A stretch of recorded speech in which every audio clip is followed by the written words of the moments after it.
서점에 가보면 자기계발서에 가장 많은 한 50% 차지하는 게 말 잘하기 이거거든요. 간단한 문제였으면 그런 책이 그렇게 범람하지 않았죠. 말 잘하고 타인을 잘 이해하고 사회생활 잘하고 그럼 센스 있는 인간이 되죠. 그러면 그런 사람이 되려면 어떻게 해야 되는가? 그 모든 게 딱 모아내지는 게. 안녕하십니까. 지식인사이 구독자 여러분들, 박문호입니다. 우리 은인자 대화의 말을 줄이면 상대말에 경청할 확률이 높아지죠. 말하고 싶은 사람이 많을 때, 상대도 말할 게 굉장히 많을 때, 그때는 기회를 균등해야 상호 인텍션의 경우수가 많아져 갖고 말을 줄여야 돼요. 그다음 말 실수도 뭐냐면 일반적으로 말 실수는 말을 많이 하면 실수가 많아지죠. 말은 적극적이라는 거예요. 자기 자랑이든지 아들, 딸 자랑이든지 또 나이가 들면 할아버지들은 손녀, 손자, 딸 자랑을 많이 하잖아요. 뭐 그런 자랑들은 인간적이기 때문에 괜찮죠. 그렇게 하는데 친구들 사이에나 직장에서 자기 자랑을 많이 하면 그거는 조금 그렇죠. 직장에서 자기 자랑하면 오히려 견제를 받고 그건 부작용이 꽤 있을 수 있어요. 근데 이걸 조금 공부 관점에서 보면 과연 중고등학생들이 집이나 친구들한테 똑똑한 걸 자랑할 수가 있잖아요. 혼이 많이 아는 걸 자랑하는 거. 그거는 자랑해야 돼요. 그거는 사회가 좀 박수를 보내고 그걸 마음껏 좀 자랑할 수 있도록 해야 돼요. 더 나가서 제가 이 과학운동을 한 20년 이상 하면서 면밀히 관찰해봤더니 의외로 어른이 되면 자기가 갖고 있는 아는 것 지식, 좀 더 엄밀한 고급 과학 지식이나 뭐 정치든 역사든 그런 좀 엄선된 그 양질의 지식은 공유를 해야 되고 그렇게 자랑을 해야 되는데 그게 의외로 안 되더라고요. 대부분 뭐 좀 많이 알고 있어도 이야기를 하라 그러면 아는 척 한다는 뉘앙스를 받을까? 안 해요. 그래서 우리 단체 회원들한테 저는 항상 하는 게 제발 아는 척 좀 하자. 아는 척 하는데 박수를 보내주자. 그럼 저는 그 운동을 하고 있습니다, 실제로. 그래서 공부를 잘하는 비결 중에 하나는 특히 초등학교 때부터 애가 뭘 많이 아는 척 하면 박수를 좀 보내주라는 거예요. 그러면 본인이 실제로 그 정도 모르는데 부모들이 더 박수를 많이 보내주면 본인들이 알아요. 더 공부하고 싶은 욕망을 부추겨주는 거예요. 그런데 자랑을 마음껏 해도 되는 인간의 모임이 딱 하나가 있어요. 동호회 모임이야. 낚시 동호회, 바둑 동호회, 동호회에서는 무조건 실력이 조금만 늘어나도 자랑하고 자랑하는 걸로서 모임이 유지되는 인간의 활동을 동호회 모임이라고 그래요. 그럼 어떤 식으로 이어봐야 되느냐 하면 언어는 now or never란 말을 써요. 지금 이거 아니면 영혼이 없다는 거예요. 그래서 지금 20대 하는 이야기를 80대들이 못 알아듣잖아 거의. 이제 서점에 가보면 자기계발서에 가장 많은 한 50% 차지하는 게 말 잘하기 이거거든요. 간단한 문제였으면 그런 책이 그렇게 범람하지 않았죠. 아직도 우리 인간은 말 잘하는 거가 고대 그리스 시대 이후로 지금까지 누구나 다 가장 중요한 관심사였는데 정답이 무언가 그거 참 어려운 문제예요. 사실은 말 잘하기 보면 많은 건 누구나 알죠. 경청하고 중간에 안 끼들고 공감하고 뭐 온갖 이야기들이 다 나와 있잖아요. 그러면 그 문제는 뭐 다 알고 각자 하면 되는 거지 해결되는 거 아니냐 하는데 그러면 친구들이나 부부나 애인 사이에 일어났던 무슨 그 많은 말다툼, 감정 상한 모든 이런 것들은 수천 년 동안 진행되고 있고 지금도 진행되고 있고 많은 이론들은 있고 많은 방법론은 있고 한데 왜 질문이 스탑되지 않고 계속되고 있느냐 이거예요. 그게 왜 중요하냐 물으면 중요하지 않으면 이렇게 긴 이야기 쓸 수가 없죠. 엄청 중요한 거죠. 어떻게 중요하냐 하면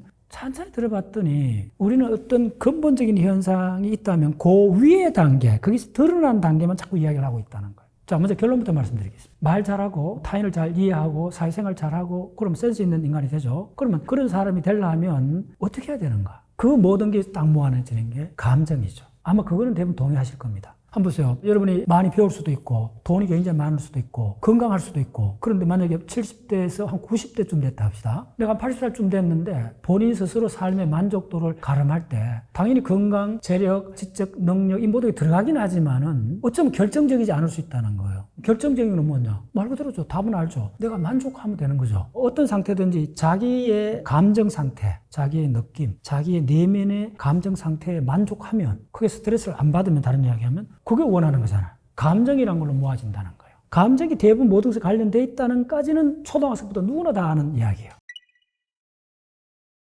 그런데 정작 우리가 감정이 무엇냐라고 정색을 하고 제대로 물어보지 않았다는 거예요. 예를 들어 줄게요. 감정은 즉각적으로 일어나는 건가? 아니면 만들어지는 건가? 감각 입력이 들어오면 즉시 만들어진다. 화난 얼굴 보면 나도 화가 나고 즉각적으로 만들어지지. 안에서 욱 하고 올라오는 게 감정이지. 이렇게 생각하잖아요. 그런데 최근은 브레인 과학에서는 큰 축이 조금 바뀌고 있다는 걸 말씀드리고 싶습니다. 얼굴 표정을 보면 모든 사람이 전 인류의 공통적 6가지 기본 감정, 화내고 슬퍼하고 즐거워하고 분노하고 뭐 이런 것들 있잖아요. 그건 이제 기본 감정이라 그래요. 그러면 화냈을 때는 분노하는 이빨 드러내고 막 얼굴 큼상궂게 하고 있잖아요. 그러면 지금까지는 인류가 아는 게 뭐냐면 아프리카에 있는 원주민이나 뉴욕에 있는 젊은 아가씨나 동일하다 본 거예요. 사람 얼굴 표정을 보고 어느 감정 상태인가를 하는 게 장비가 나와 있을 정도로 인류 표준이 있다는 겁니다. 최근 이론은 틀렸습니다. 공통이 없다는 겁니다. 세 번째가 뭐냐면 특히 사회적 감정, 분노, 공명심, 왕따, 충성심, 시기심, 질투심.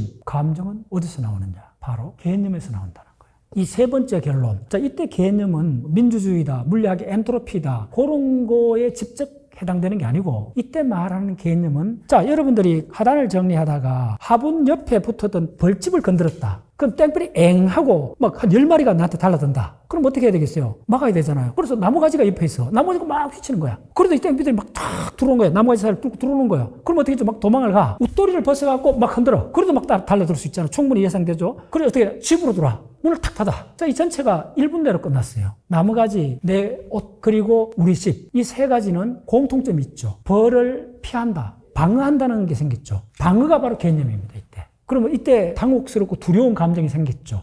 그런데 내 그 두려운 감정을 처리하는 과정이 어떻게 됐어요? 바로 방어한다는 개념이 생겨갖고 처리하잖아요. 그래서 지금 이 브레인과학자들이 주목하는 거는 우리가 매 순간 행동하면서 상황을 만나죠. 대화하는 상황. 대화할 때 내가 무슨 이야기하다가 저 사람이 무슨 이야기하는데 못 알아들어가고 화가 날 수 있죠. 그럼 내가 못 알아들었다는 말이 뭐예요? 말하는 사람하고 내하고 공유된 개념이 없어서 그런 거예요. 자, 이제 다시 돌아올게요. 우리는 하루 종일 모든 상황을 만났을 때 말과 행동을 해야 되는데 이 말과 행동이 어떻게 전개되는가? 바로 감정이라는 거예요. 그래서 동물들은 개념 단계로 능숙하게 올라오지 않았기 때문에 감정을 가질 수 없다는 겁니다. 오마이사이언스. 그러면 그 여러 가지 개념 중에 어떤 개념이 중요하냐면 바로 사회적 개념을 갖고 있느냐 이 문제로 다시 귀결이 된다는 거예요. 자, 우리는 그러면 능수능란하게 감정을 전개하는 이유가 뭐냐? 언어를 써서 그런 거예요. 결국 우리 개개인이 인생을 만족하게 마무리하느냐, 성공하느냐 이 문제는 본인의 내면의 세계에 들어가면 본인의 감정이 만족스러우면 후회물 최고죠. 그걸로 끝나는 거잖아요, 사실은. 그런데 이제 이 감정이라는 게 알고 봤더니 실체가 상당히 다른 데 있구나 하는 걸 발견한 거예요. 그 실체가 뭐냐면 첫 번째 감정은 즉각 일어나는 게 아니라는 겁니다.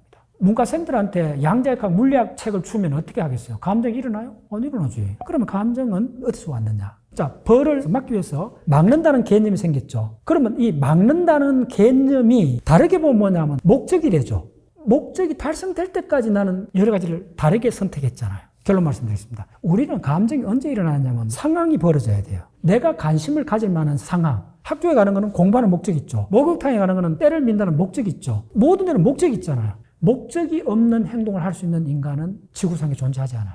그럼 목적은 달성해야 되잖아요. 그러면 목적을 달성한다는 말이 뭔가? 자, 막는다는 개념이 성공한 거는 집에 들어가서 성공했잖아요. 나무가지하고 옷을 휘둘렀을 때는 막는다는 개념이 100% 성공 못 했죠. 그걸 뭐라 그러냐면 예측이 실패했다 그래요. 끊임없이 예측 오류가 생긴다는 거예요. 언제까지? 예측이 실현될 때까지. 마지막에 어떻게 됐죠? 집으로 들어갔죠. 집을 예측을 했죠. 성공했나요? 성공했죠. 예측 오류가 생겼나요? 안 생겼죠. 그때 뭐가 달성이 됐나요? 내 목적이 달성됐죠. 그래서 우리 모든 행동은 그 목적이 달성돼야 다른 행동을 합니다. 뒤집으면 목적이 없으면 행동을 할 수가 없다. 그래서 우리가 하는 모든 행동을 초단위로 분해하는 훈련을 하셔야 된다는 거예요. 그래서 이 감정 상태가 이 순간에도 서너 단계로 나눠보면 처음에는 당혹하고 두려움이 마지막에 편안하고 안도로 바뀌었죠. 목적하고 개념하고 감정이 동시에 일어난다는 거.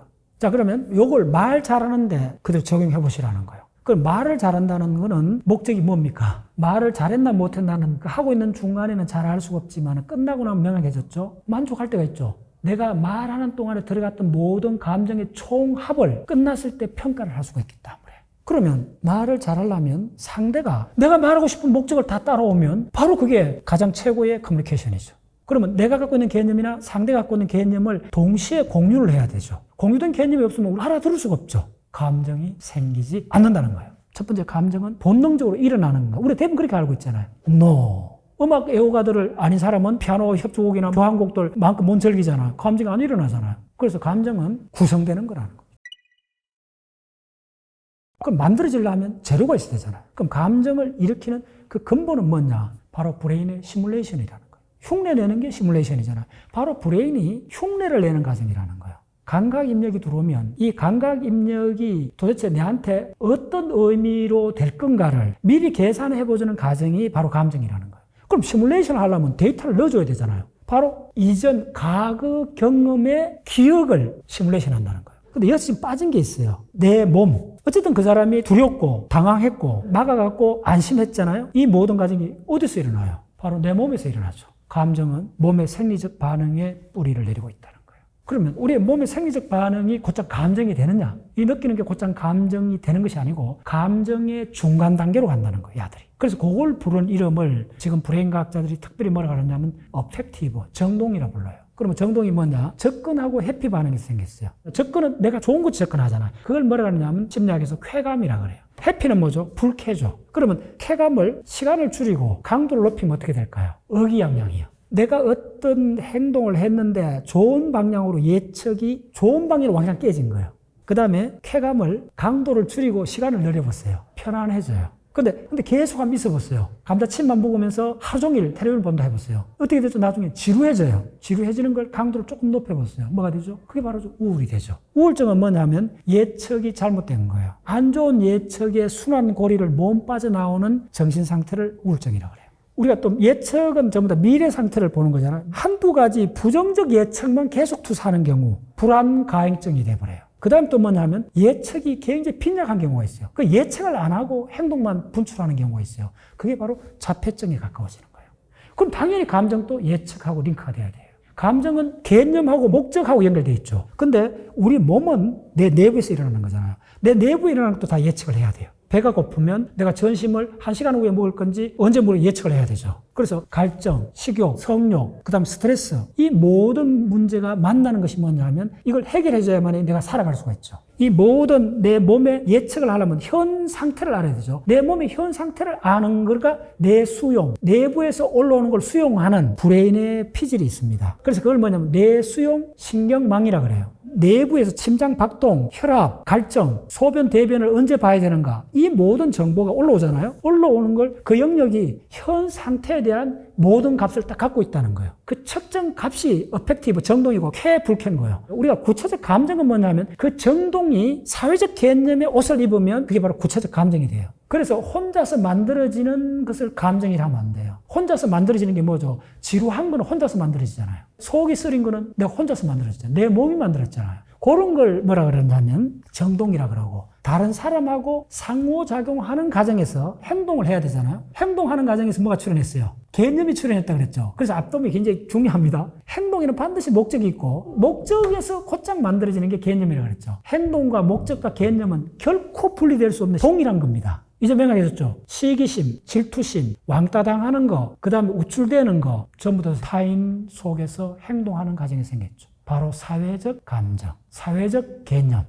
다시 우리 몸으로 돌아와서 몸 속의 그 목적은 뭐겠어요? 딱 하나요. 내가 살아가줘야 되잖아요. 우리의 감정은 신체를 유지하기 위한 그 목적이 사회적 개념의 옷을 입을 때 만들어지는 게 희노애락이라는 거예요. 오마이 사이언스. 자, 이렇게 해보세요. 내가 행복이라는 개념을 가졌어요. 됐죠? 자, 행복하기 위해서는 어떻게 되죠? 자, 가족 간에도 화목해야 되고 온갖 것이 나오잖아요. 행복은 한 가지로 되어 있지 않다는 거예요. 행복이란 개념은 하나인데 행복을 펼쳐내면 그 구성 요소가 수십 가지가 된다는 거예요. 그래서 이 브레인이 아주 영특한 겁니다. 모으면 개념이 되고 펼치면 예측이 돼요. 그래서 우리 행동도 예측의 한 형태로 보고 있습니다. 결론적으로 감정은 뭐냐? 정동의 사회적 개념. 자, 우리 몸을 통해서 만들어진 개념 중에 가장 높이 있는 항상 작동하는 것 중에 하나가 뭐냐면 자아라는, 나라는 개념이잖아요. 결국은 이게 개념에서 생긴 겁니다. 그걸 컨셉이라고. C에서 뭐가 나오냐면 P가 나와요. P가 prediction, 예측이요. 예측이 세 가지를 만들어요. 첫 번째 뭐는 A를 만들어요. A가 액션. 그 다음에 뭘 만드느냐면 M을 만들어요. meaning,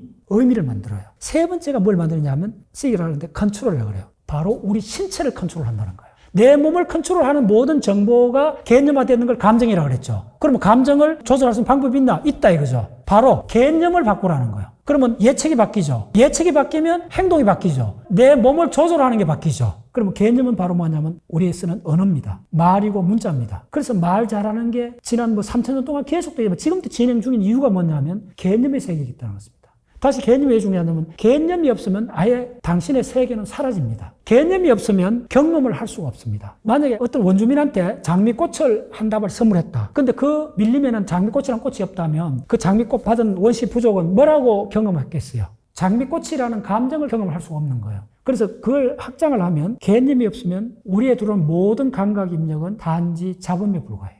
그래서 감정을 잘 다스린다. 이거는 방법은 아는데 결론이 없습니다. 왜 그러냐면요. 감정은 합의에 도달할 뿐이지 결론이 없는 영원히 진행되는 겁니다. 끝없이 그렇기 때문에 말 잘하는 방법에 대한 자기계발서는 앞으로도 계속 나오게 될 겁니다. 이 유튜브를 통해서 여러분들이 봐야 되는 것은 감정에 관한 상황을 개념으로 바꿔놓으라는 거예요. 그러면 바로 예측이 나오고 그 예측 하에서 우리의 행동과 의미와 나의 생명이 유지된다는 거예요. 내 바디를 컨트롤하게 된다는 거예요.